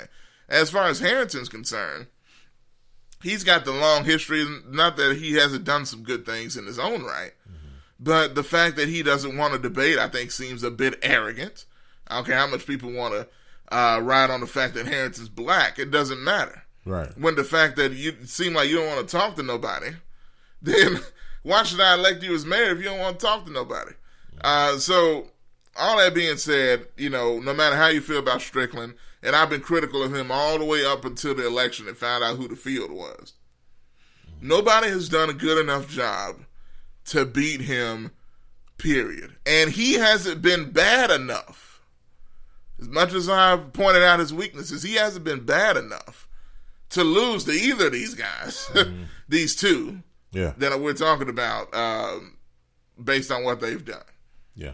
So that's just my thing. And, hey. Yeah. This ain't about, it's been divided along racial lines for whatever reason. For whatever reason. And I don't go that way. This ain't one of those things. I don't go there. If it's about a white man, you don't want him in office, we need to support our own and all that. That's a bunch of hogwash. Black people, and I don't think black people for a long time have never supported their own. I think black people try to find a way not to support their own sometimes. Yeah, in a lot of situations. In most cases, But I've seen black people turn and go and advertise for white radio and television stations and things like that, and don't support black radio shows and hosts and all that other kind of crap. I've seen all kinds of stuff. So this old crap you talking about black support, you can wipe that out with me, because black people do not support each other like they should. It's not happening. Okay? Mm-hmm. So, I'm not going to fall for that, because he's black, we need to support him. No, it's all about right. It's all about a person doing a good job. It's not about color. And I'm not along those particular ideas, along that particular line of supporting someone just because of their color. 901-213-6020. Now, you have your right to your opinion. And I'm not going to dog you out just because you have that right. And the way you feel the way you feel. Yeah. I mean, that's your way of thinking, and that's who you're voting for, and you have a reason why. Mm-hmm. Fine. I don't have a problem at all with that. But the thing about to attacking black pastors, mm-hmm. because they're supporting Jim Strickland, I think it's crazy. And I think people need to get over some things. We have problems, not only in the city and crime, we have problems emotionally, physically, mentally, and all other kinds, spiritually. Oh, yeah. And we have problems. And some people that just don't believe in God, don't want anything to do with Jesus and the Bible, they'll knock Bishop Porter because he stands for righteousness. That's or stands for the Bible. That's very true. And I will say this, what I was saying about that last thing, I don't want to be unfair, because I think Bob brought up a good point as far as him not knowing, and Greg brought it up too, because Harrington's campaign has not been that public. Yeah. Even if you've known him, you might not know unless you went to one of the meetings that Harrington had with some black men and women here and there. But other than that, it really has not been that public. Yeah. Maybe a couple news interviews, but like you said, with a man as busy as Brandon Porter. How many commercials you seen of Harrington on TV? 0. Okay, so I mean, and if Bishop Brandon Porter, as busy as he is, if he sat down to watch TV for an hour or so, you think that if he did have one commercial on television, the chances of seeing that one would be slim to none. Yeah. So I don't think he. Yeah, I agree. The chances of that happening, and are a pretty. person as busy as he is in one city across the country, flying here and there, and all that other kind of stuff, it's kind of difficult. And you can forget that you even saw anything with all the stuff that he has going on. Yeah, things will just slip your mind, whatever the case may be. I'm not saying that is, but he says he didn't know. He didn't. I take what he said. He didn't know. But at any rate, 901-213-6020. Going to read some of the comments as well. Yes, here's a few here. And let me say this, Josh. He says people talk about the crime rate. Bishop Porter said people talking about the crime rate. He said Strickland inherited, this crime problem. Yeah. He didn't cause this. He said he inherited this. So Bishop Porter was saying that we have to give the man some time to be able to work things out. It seems like he's on the right track. So what do you think? Do you you agree with that, or you disagree? And you have that right, and we give you that right to absolutely do so. Yeah. I got him. Glad I pulled my laptop to see the ones that I miss on my phone, so I ain't got to worry about that anymore. Yeah. Greg says, well, it's plausible that he doesn't know, just like I said, because Harrington isn't running much of a public campaign, which is Bob's point there. Jay Worth says exactly, Josh. Oh, you way down there. You didn't get the other ones up above? I did see those. I don't want to rehash some of that. Strickland, great work. Jet Lucas said. What did he say? Went on to promise all the Strickland great work on Harrington's. Do you see that? Yeah, that was what I read first. I read that while we were right when we came back. Okay. Yeah.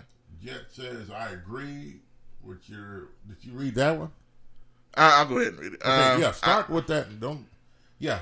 We can read the other ones too, but let's start up here and read it. I want people to hear all everybody's trying to say here. I agree in your position. In the community, you should give the people a reason, but don't lie about it. He's talking about with Brandon Porter. Right. Don't lie about it. It weakens the whole "I'm a Maine, I can do what I want" stance. And that's, as far as questioning whether he knew Harrington was running or not. Okay. Let me go down some more, because we just addressed that. So the 501 status is church hush money. I don't know. What do you mean by that, Jet? Did you hear that in the video or something? Yeah, well, he's talking about, Bishop Porter was talking about his 501 was challenged when he had Harrington in his church before, when he was running for mayor of Memphis. That's just proving his prior relationship, really. Yeah. He proved that he was willing to risk that. Yeah. To have Harrington in his church. And now he's just choosing to put his backing and his support behind Jim Strickland. So a man has a right to do what he wants to do. Yeah, go ahead. Another comment says, sounds like he want to throw hands. Well, look, I'm like this. I don't think he want to fight nobody. But I do. I will say he did. He sounded like he was upset. Well, I mean, but what can you say? Folks are saying terrible. Look, see, the person that's talking about him, y'all know who it is. Yeah. It's saying some pretty messed up stuff about Brandon Porter, and calling him out, and calling his church out, trying to go after that status. Right. And try to draw, because when you draw talk attention, about reporting him and all that other kind of stuff, yeah. I mean, that's pretty personal. So I can understand that. And I do think in this instance, that person that did that was out of line. Let's see here. I'm not scared to say that either. Greg said it can be for show as far as hush money. Depends on the pastor, I think, as well. He says it's plausible. That's what I read a few minutes ago. Jay says exactly, Josh, as far as something I said. I don't remember. Terry, now, this is what I wanted to get to.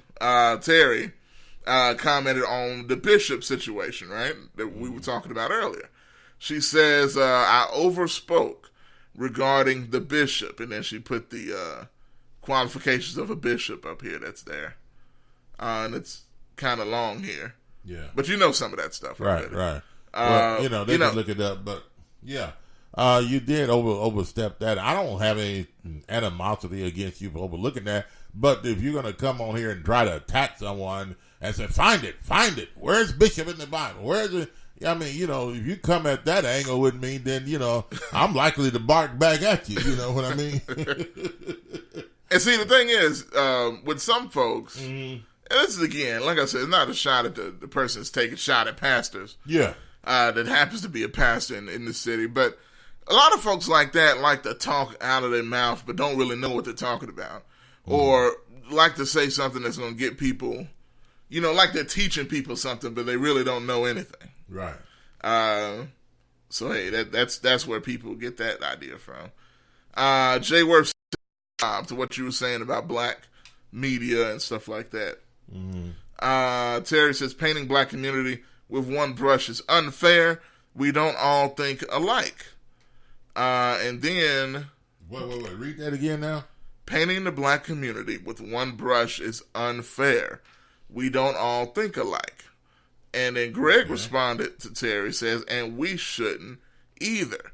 So what he's telling Terry is that we shouldn't paint folks with the one brush just like we're saying people shouldn't paint us with one brush. You get what I'm saying? Right. So, it's one of those things where it's got to be both ways. Yeah. It's not an incorrect statement Terry made. Greg said, this is by far the quietest election cycle that I have ever witnessed. The mayor can't fight crime by himself, nor can he do it just with the police force. Citizens must do their part as well, and it doesn't help when you have an official, Tammy Sawyer, openly challenging law enforcement by seemingly defending a criminal and could have been a leading force to that incident in Frazier after that young man was killed. Jen also says he said he got in trouble for his own opinion. He told us to shut up, but then wrote a 1,000-page essay to the tax folks. Got mad. So I guess he's talking about Brandon Porter. Yeah, taxes. I don't know. I don't remember hearing him shut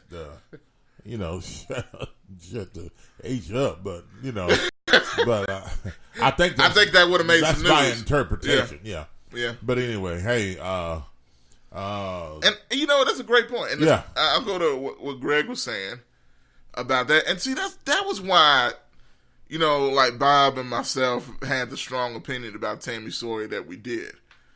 It's one of those things, and I don't have a problem when you talking about Democrat or Republican. I'm not about that life either, with either side. But here's the thing I don't like. I don't like the overly progressive, if you want to call it that. Well, they call themselves progressive, where you agree with everything, or that the people are always right in every situation. The folks ain't always right. As a politician, you're going to make it seem like the folks are always right. You know what I'm saying? And with Tammy Sawyer, she's always going to be on the part, or people like that, always going to be on the people's side and less on the police side, just for the fact that it helps their own agenda. You get what I'm saying? Yeah, exactly. Because the people think, oh, they're on our side. No, man, no. They're doing that to bait you in. So I don't buy that stuff, man. I'm not with it. Yeah, it is what it is. Though. All right, hey, we appreciate all your comments though, and very interesting. And everybody needs to be here at 901-213-6020 before we end it on our show. And hey, you made a lot of good points and comments, and like I said, that's why we're here, for everybody to give their opinion on what they have to say and what they want to say. But phone call coming in.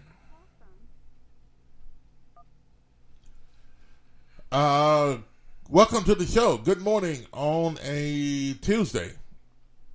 Good morning, Bob. How you doing? Charlie Caswell.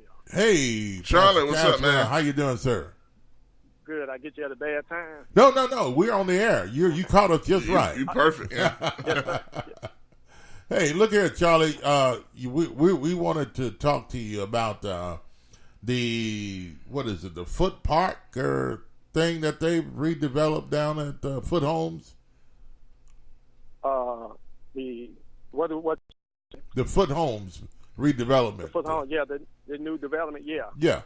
Well, they've rebuilt or done something down there, and so what's happening is, from what I read, is that they're whatever the cost is for them to live in that place. I'm trying to think back. We're here because we've moved on. I can break but it what I'm trying to think is, go ahead. I got you. Yeah, it's basically, new housing, and the mayor's calling it affordable, even though it's a lot higher than what it was previously, for people to move in there. Now, they're still going to give people vouchers, some of the folks that were, displaced while they were building this new area. But what do you think about stuff like that, man? Because we were having this debate, Well, man, I can tell you from somebody who came out of Dixon Home Project at the time when they did the same thing to us. And many of us residents who stayed there thought that, the option was going to be that you got the vouchers to come back. Then some that we knew that it was a setup for us not to. You look at Lauderdale Court, for example, which is called Uptown now. When my sister stayed there too, all black folk, they wouldn't put no investment in there. It was crime, and it was right across the street from the jailhouse, right? Same setup you got today, but you got white folks all out there. They go they in the swimming pool swimming. Those who can afford to stay there. But why wouldn't they make the investment before they made it where people couldn't afford to come back into those houses? That was one issue that we had, is that why it took so long for them to make those investments, and then why they made it where those who stayed there couldn't come back too was when they did that project, as I know the people in the Foots Home area fought for, it's a thing called Title III. And because they received funding from the federal government, Title III said that they got funds to train residents who stayed there previously in those units, carpentry, electricity, all that, and they supposed to have been able to come back and be able to work with developers and those who got the contract to do it. Well, that never happened. It never happened in Dixon Home, and we're seeing that it didn't happen here because those folks would have been able to make enough money to be able to live in that community. So, it's close to downtown. Sadly, again, what we see in Dixon Hall, you got the nurses and the doctors who work in the medical district. Now they moved into those housing. So it's sad that it was set up that way but that's the design. I mean, I'm here in Nashville now doing the training, and it was where this area down here used to be a project. Now you got all these condominiums all around us here. Where the people who used to stay here, they can't afford to live in this community. So people are having to move. So go ahead. Yeah. So Charlie, you're saying that it's intentionally done to run those people out of the community to make that community the way they want it to be, or what they call a safer, more quieter, better neighborhood. Now, by running those people out, that some people would say, Charlie, that run the neighborhoods down in the first place with crime and with destruction and all the other things. Now, I'm just saying what some other people would say, that some of these people are the ones that the neighborhood down. So why let them back into the neighborhood? We want to clean it up, and the one way to clean it up is to not make it affordable, so that those people will have to find somewhere else to live. Now, we did say this earlier, and John said, okay, but where are they going to go? If you run people away, constantly rebuilding and remodeling places and then going up on the prices, where are these people going to stay? Or is it leaving them out and nowhere to go? Is it, in a simpler term, which Bob's saying is right, gentrification? And then will that increase, which covers all that? Will that increase crime and other things that we have going on in the city, because people felt, well, I have to do something to live somewhere. But go ahead, Charlie. Mm-hmm.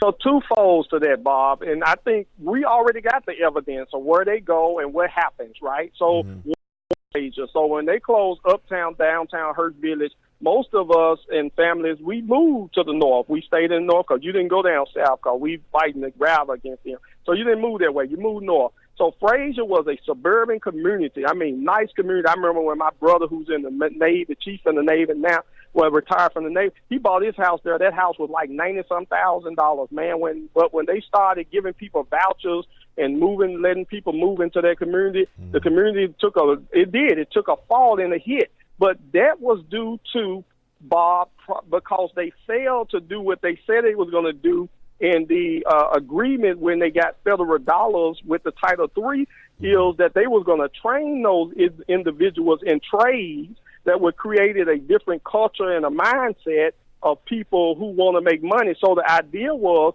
those who did go out and get a job or did something or was making some type of decent income, they did keep it where you can move back into there at a lower rate. So they had to have a certain number of people, which they took seniors in a lot of them. That's the reason why they got those senior units right there on Crump. And even over there across the street from Lamar College,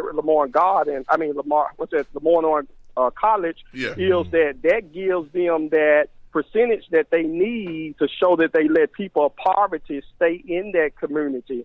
So they made it where mostly it was you had to be a senior or you did have to work. So, yes, I don't have a problem with new development, Bob. I think it's a great thing for the city as a whole.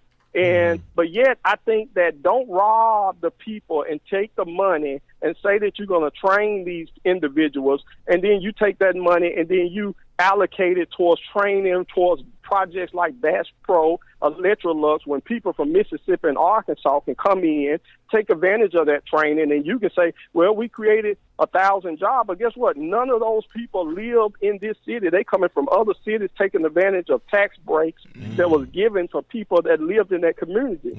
So I think they see they fail model, and that's kind of why I'm here, Bob, and taking this training is like, how do I train other community organizations and agencies to be able to don't wait on government. When you see these trends coming, you create that sense of community. You provide the services that could position your people to be able to take advantage of that opportunity. So the fail, Bob, we got to, at some point in the black community, we have to take a look at ourselves and say, what keeps us from uniting when we see this happening in our community, just like the Memphis 3.0 plan. Right now, it's just a plan. Yeah. What we going to argue with the mayor about a plan and we still own the land?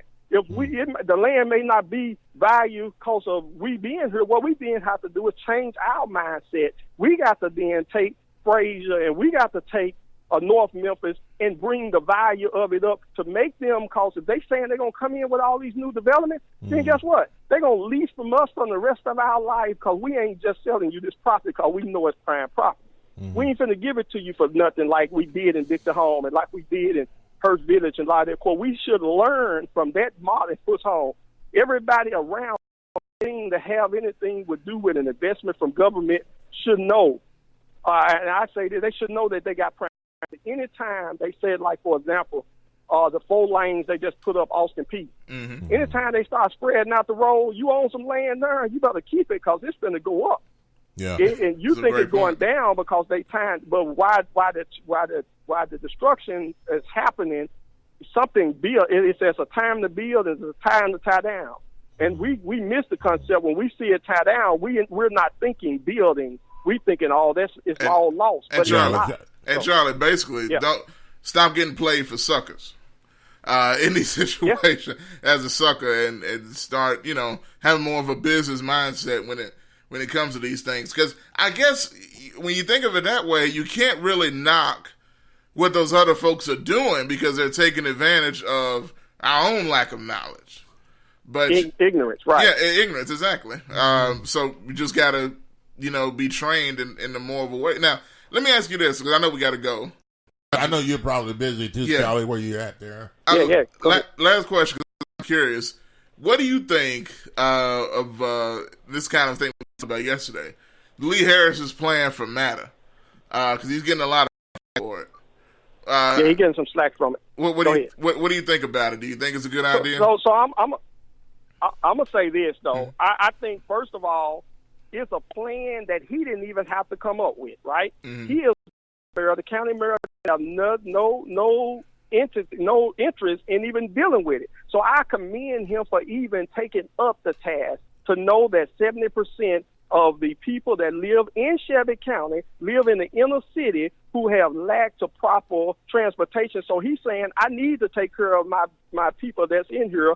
But the people that's mad are the people that live outside of that loop that say, okay, I live in the suburb. Buses don't even come here. So why I need to pay for them actually get this is what I pray the people get out of there. Because I'm going to say this. I got 3 house, so I would have to pay the $145, and I would, knowing that, watch this here, it's going to create a better system and opportunity for people who we keep saying come up and throw away the key, but they keep getting back out on our street because they don't have proper transportation. And so we have to be a part of the solution at some point if we want to break the cycle of what we'll continue to see in our community. That's why I support it.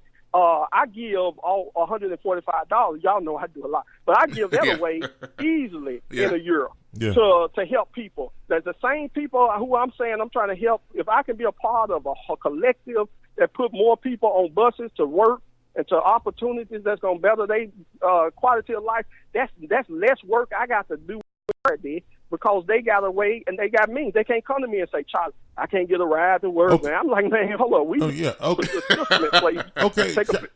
But Charlie, why do you think people are knocking the idea though? If it's and you know what's so funny, Charlie, to Bob's question, everybody is like, you got, and I think the majority of the suburbs folks, like I remember, I think it was 24. Mike Matthews said, a lady.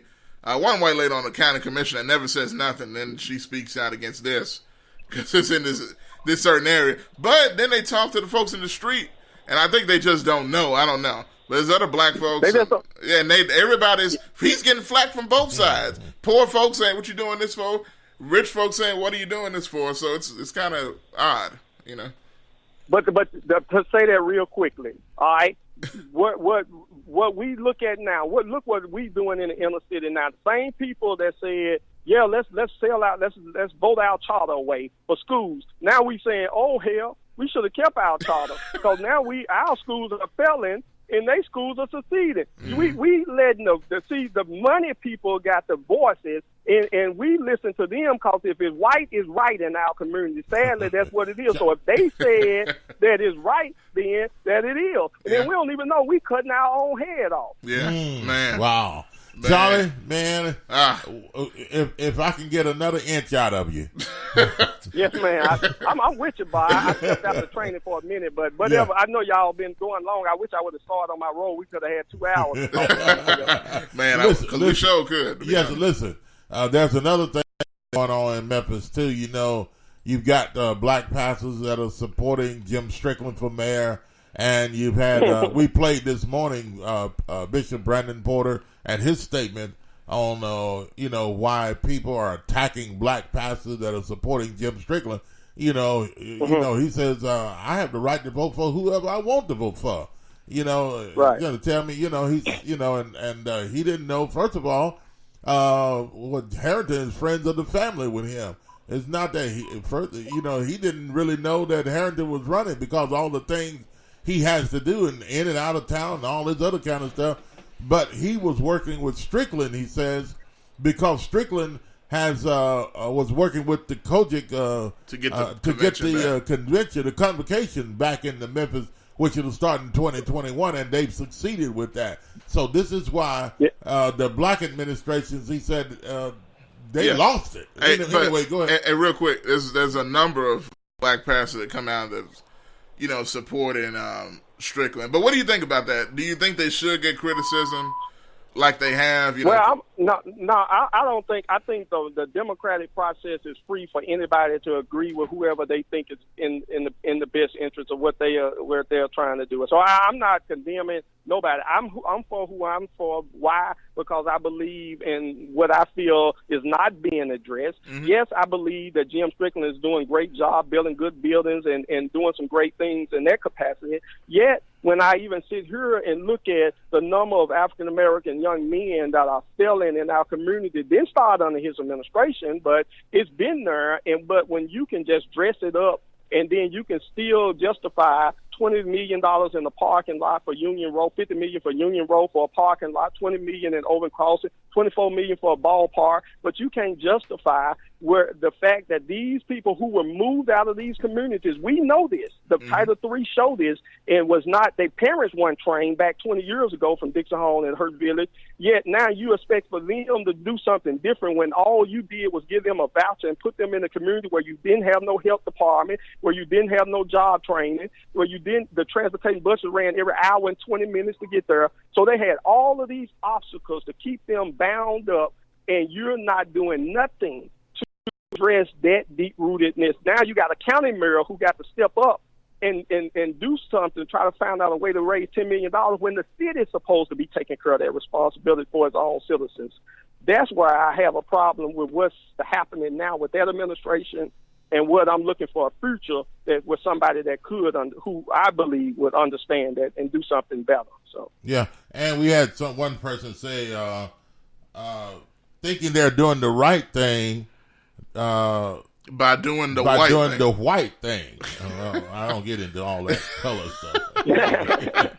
By doing it, well, but that's where people are with it, Bob. But and I'm gonna say this, people, I get some kickback too because I say strategically, I'm looking at some of the moves Trump doing, right? And I've been saying this for the last 9 this morning. I heard that China is getting ready to give in. Japan just gave in to the talks.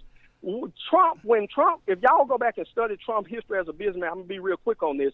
But when he was getting ready to lose the Trump Plaza, the Taj Mahal and all that, y'all just go look back at it.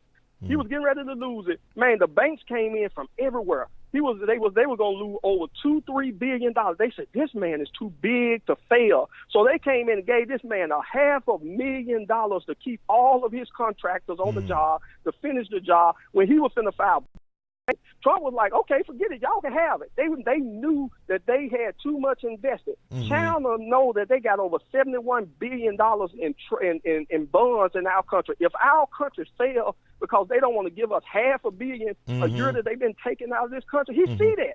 And so he's saying, y'all beat me up. I'm trying to get $500 million that I can put back in this country so that we can do some of the stuff that y'all saying we can't do. And they finna give in. Yeah. So strategically, as a businessman, the man is doing some stuff that's powerful, but we may not like his rhetoric, right? Yeah, right, so it's right. things that you don't like about him, but you got to give him credit where credit is due. Got to give it credit, Charlie, and I'm glad you said that where credit is due there, and I totally agree with you on that. And Jay says, I didn't see anything wrong with what Porter said in his voice and his vote, as far as Bishop Porter was saying there.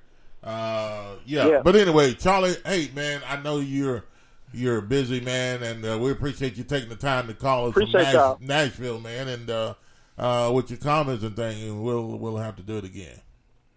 Yes, sir. Bless y'all, man. Talk to y'all later. Okay, yes, thanks. All right, that's Charlie Caswell in the building, and thank him, appreciate him calling in and giving his opinion on that as well. And no color, no fact, no, just facts, Bob. I agree with you, Jay. That's the way I roll. Terry wrote something here. More comments came in. Let's see. The last one there, Terry wrote, and we'll read that, and we're out of here for today. We're already overtime. Yeah, evidence is clear, and this is the link she shared. In his first 2 years in office, Strickland has taken steps that would have put him directly in odds with King.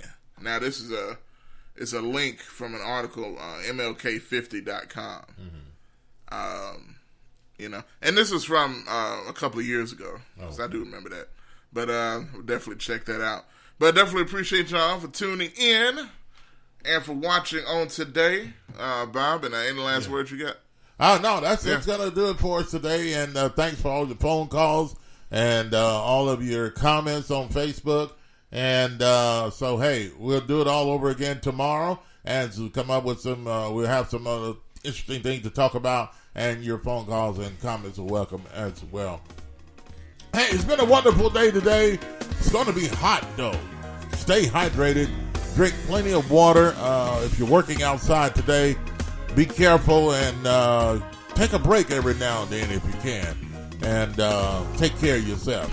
Hey, coming up this afternoon. Yes, sir. Talkback Live Sports, 2 p.m., 2 to 3. Remember, 2 to 3. Yeah. So y'all stay tuned for that a little bit later on. We'll get into some more sports action, some more sports news, and along with Breaking Bread Bible teaching, we've got some news programming going to be added to the station coming up. Josh, we got on Spreaker, exclusively on Spreaker, it'll be gospel music. Yes, sir. Yes. Gospel music on Saturdays. Coming soon. So y'all stay tuned for that as well. That's probably as soon as this Saturday. Yeah, possibly this Saturday. Possibly.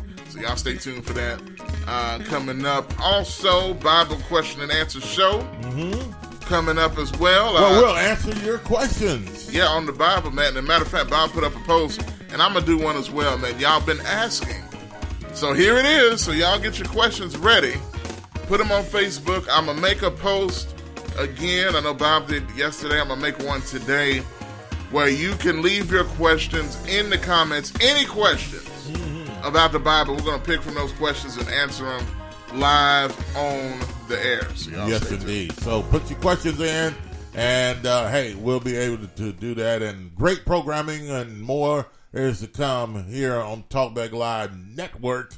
And you can visit it at TalkBackLiveNetwork.org, our website. Yes, sir. And you can listen to us there as well. Hey, have a wonderful day today, and we'll talk to you again next time, tomorrow at 8 a.m. and Josh this afternoon, Talkback Live Sports. So you want to stick around for that at 2 p.m. this afternoon. Have a wonderful day, everyone.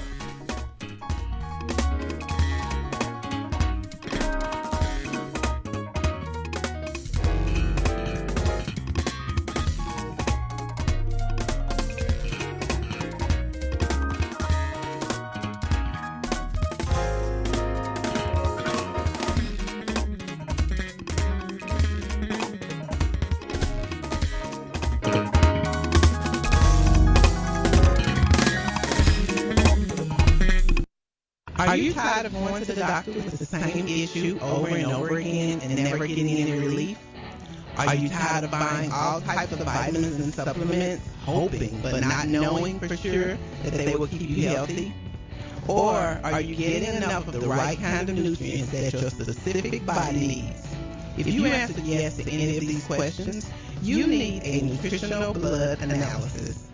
With a nutritional blood analysis, we can take one drop of blood from a prick of your finger and analyze your body's nutritional needs, nutritional deficiencies, and nutritional imbalances. This analysis can provide an early warning of possible future health challenges so you can make the changes now to avoid the negative outcome. A nutritional blood analysis can be used to monitor a health challenge before and after adopting an approach to restore health and balance. It will also allow you the ability to determine the effectiveness of various approaches to restoring and balancing your health. So don't wait. Make your appointment. Stop guessing with your health. Know what works for sure. 901-602-7063.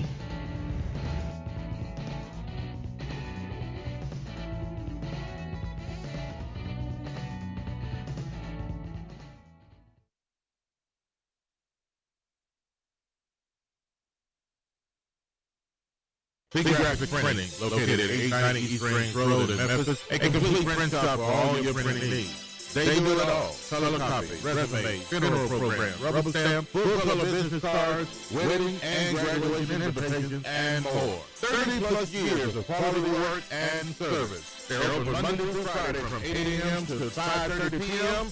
Located at 890 East Range Road in Memphis, Tennessee, 901-345-9294. Big Graphic Printing.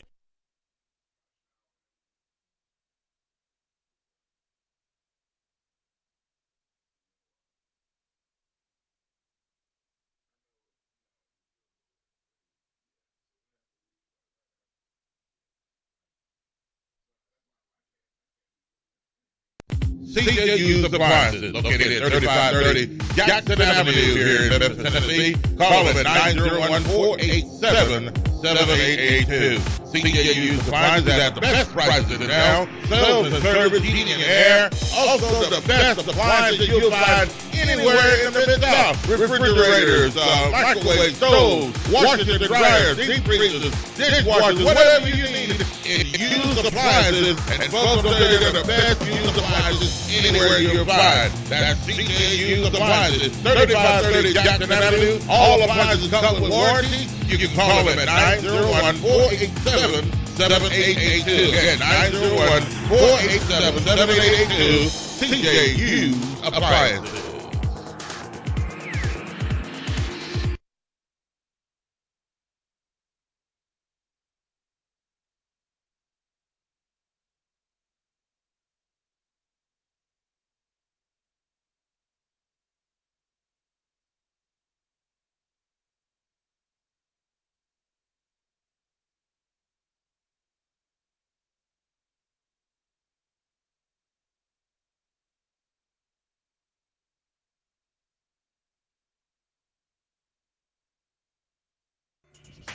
C&S Motors Auto Sales, located at 2508 Southern Avenue, here in Memphis, Tennessee. Call them at 901-323-8778.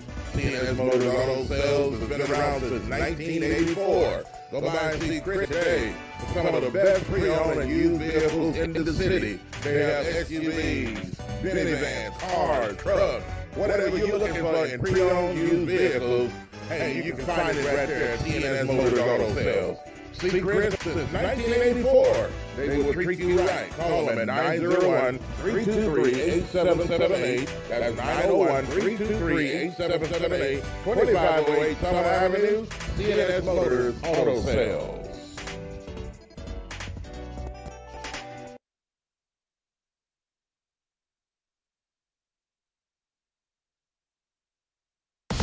This is Sergeant Chris Richardson with the Tennessee Highway Patrol, here to explain the Tennessee Hands-Free Law, which is a new state law effective July 1st, 2019. In Public Chapter 412, it makes it illegal for a driver to hold a cell phone or a mobile device with any part of their body, to write, send, or read any text-based communication, to reach for a cell phone or a mobile device in a manner that requires the driver to no longer be in a seated driving position or properly restrained by a seatbelt, to watch a video or a movie on a cell phone or a mobile device, and to record or broadcast video on a cell phone or a mobile device. So, can I still talk on my cell phone while driving? Yes. A driver is permitted to use an earpiece, headphone device, or device worn on a wrist to conduct a voice-based communication.